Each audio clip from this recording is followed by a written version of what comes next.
చాలా బాగుంటుంది. Coconut rice చాలా బాగుంటుందండి.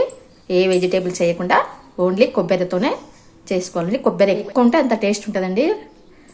Welcome to my Bommarillu Sunitha's kitchen. కొబ్బరి అన్నం చేస్తున్నానండి. ఒక చిప్ప పెద్దది పచ్చి కొబ్బరి తీసుకోవాలండి. కట్ చేసుకుని మిక్సీ పట్టేసుకోవాలి.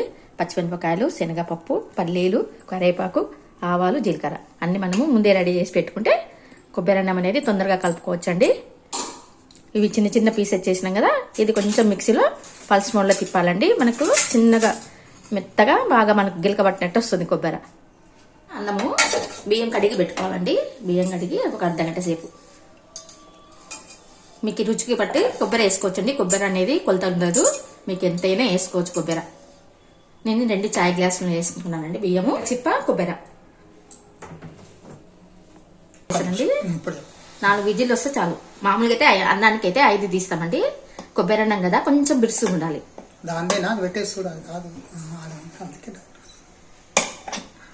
విజిల్ తప్పు వేరేది పెడుతున్నా. అన్నం అయిందండి. అన్నం అయింది. అన్నం తీసి వేడి వేడి అన్నం అండి. అంతా ఉప్పు వేసి కలుపుతామండి. 2 స్పూన్లు పచ్చి కొబ్బరి కదా, ఉప్పు ఎక్కువ పట్టదు.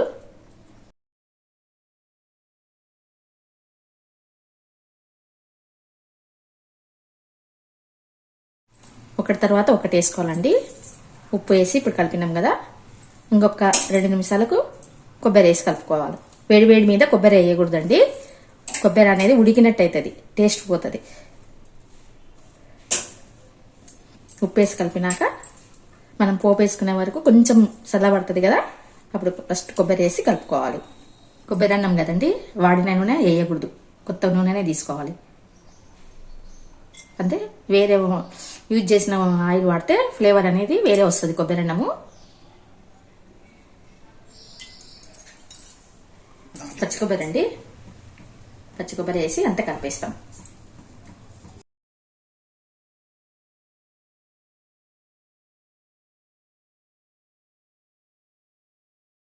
చూడండి, కొబ్బరి వేసి కలిపినాక ఇట్లా పొడి పొడి కావాలన్నా.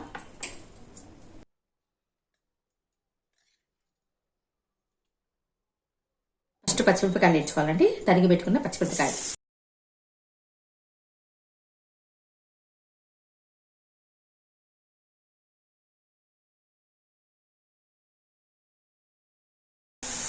కరివేపాకండి,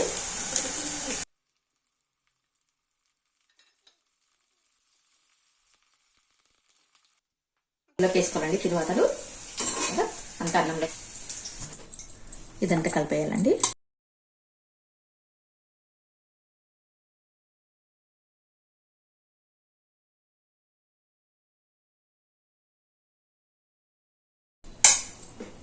శనగపప్పు అండి, పల్లీలు, శనగపప్పు ఇవి కొంచెం ఎర్రగా వేయించుకోవాలండి.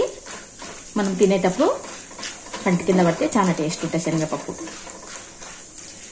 ఇవి సగం వేగిన తర్వాత జీలకర్ర, ఆవాలు వేస్తాను.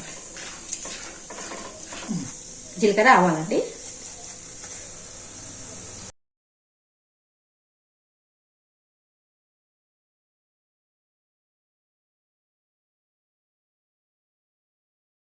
పల్లీలు, శనగపప్పు, ఆవాలు, జీలకర్ర లాస్ట్లో వేసుకోవాలండి. అన్నం అనేది కొంచెం చల్లబడి ఉంటుంది కదా, ఇవి అనేది పల్లీలు కానీ శనగపప్పు కానీ మనకు మెత్తబడవు అనమాట, రోస్ట్ ఉంటాయి తినేటప్పుడు. మనకు పల్లీలు మాత్రం ఎప్పుడు మెత్తగా ఉండాలి, మంచిగా ఉండాలంటే పులిహార చేసినప్పుడు పల్లీలు మాత్రం మెత్తగా ఉండాలండి. చిత్రాన్నం కానీ వాంగిబాతులకు కానీ వీటికంతా మనకు పల్లీలు వేసినట్టే రోస్ట్ ఉండాలి. బంద్ చేస్తున్నానండి. వేసేసుకోవాలండి, అంత కలిపేయాలండి. ఇంకా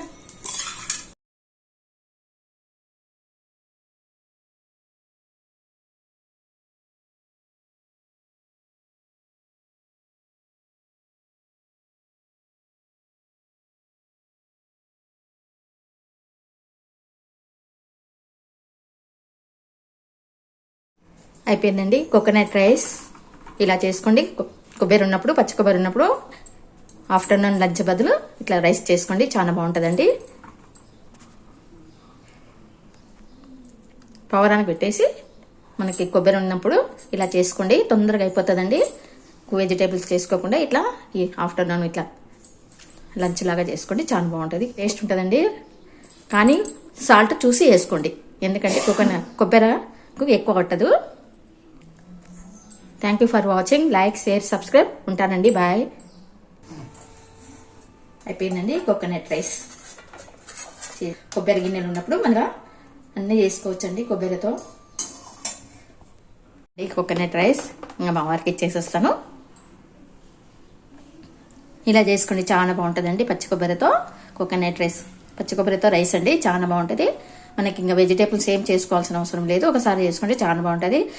దీనికి పెరుగు వేసుకుంటే సూపర్ ఉంటుందండి. లాస్ట్ పళ్ళ టేస్ట్ ఉంటుంది, గట్టి పెరుగు వేసుకొని తింటే కోకోనట్ రైస్ ఇంకా ఇడిచిపెట్టారండి, అంత బాగుంటుంది. టేస్ట్ చూసి చెప్తానండి. ఉప్పు సరిపోయిందండి, సరిపోయిందండి ఉప్పు. కొబ్బరి తీయగా ఉందండి, రైస్ చాలా బాగుందండి. మిరపకాయలు, పల్లీలు పెట్టుకొని తింటే శనగపప్పు వస్తుంది, చాలా బాగుందండి. దీనికి పెరుగు వేసుకుంటే చాలా బాగుంటుందండి. ఉత్తదే టేస్ట్ ఉందండి. మీకు కావాలంటే పుట్నాల పొడి వేసుకోవచ్చు, మామిడికాయ చట్నీ వేసుకోవచ్చు. కొబ్బరి అన్నంకి పెరుగు వేసుకోవాలి, కొంచెం మామిడికాయ చట్నీ నంచుకోవాలండి, చాలా బాగుంటుంది. పెరుగు వేసుకొని తింటే మాత్రం వదిలిపెట్టారండి, అంత బాగుంటుంది టేస్ట్. సూపర్ ఉందండి, పెరుగు తీయదండి, ఎంత టేస్ట్ ఉందండి, అంత